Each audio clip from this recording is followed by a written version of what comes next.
असतीलच, पण मात्र विमानात बसण्यापूर्वी अनेक जण, अनेक नेते हल्ली धास्तावलेले असतील.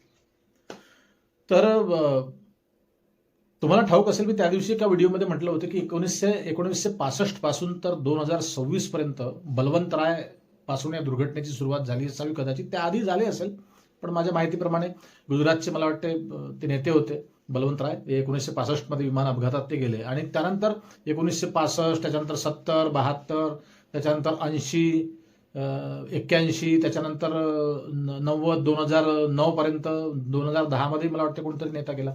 त्यानंतर आता 2024-25ची एक ताजी घटना आहे आणि त्यानंतर आता 2026 मध्ये अजितदादा पवार राज्याचे उपमुख्यमंत्री. फार मोठी हानी झाली अजितदादा गेल्यामुळं. तर हे जे अपघात झाले मंडळी, हे अपघात त्या वेळी झाले बरोबर. अर्थात मुख्यमंत्र्यांच्या रेसमध्ये असलेले 2-3 लोक होते, त्यांचाही विमान अपघातात अचानक मृत्यू झाला.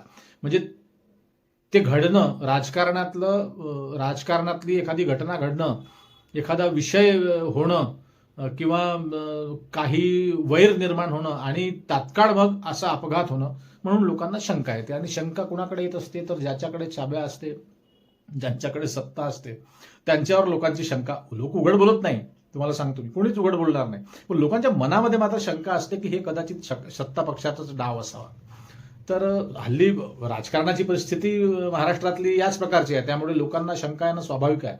त्यानंतर शिंदे साहेब, एकनाथ शिंदे साहेब तर कुठे झळकतच नाही मीडिया पुढे, कारण की आता ते तिघांची जोडी होती, एक गडी बाद झाला. अर्थात अजितदादा गेले, दुर्दैवी त्यांचा मृत्यू झाला. त्यामुळे आता मध्ये मुख्यमंत्री आणि इकडे एकनाथराव शिंदे आणि इकडे सुनेत्राताई, जे आता त्यांच्या पत्नी उपमुख्यमंत्री झाल्या. पण शेवटी कसं आहे की 2 माणसं आणि 1 स्त्री आणि 3 माणसं यामध्ये थोडंसं पुरुष असले की थोडंसं फार मोठा फरक पडतो. कम्युनिकेशन असेल, थोडंसं काही ना काही थोडंसं डिस्टन्स ठेवावंच लागतं महिला म्हटलं की. तर त्यामध्ये ते एकनाथरावांना फार जड जाईल अनेक दिवसांपर्यंत ह्या सगळ्या गोष्टी, आणि फडणवीस साहेबांना पण थोडं जडच जाईल. तर महिला म्हटलं की थोडासा भाग वेगळा पडतो. तर शिंदे साहेब कुठे सध्या आहेत हल्ली माहिती नाही. अनेक नेते थोडेसे बेपत्ता झाल्यासारखे तुमच्याही लक्षात येत असेल की दिसत नाही आणि थोडे धास्तावलेले आहेत.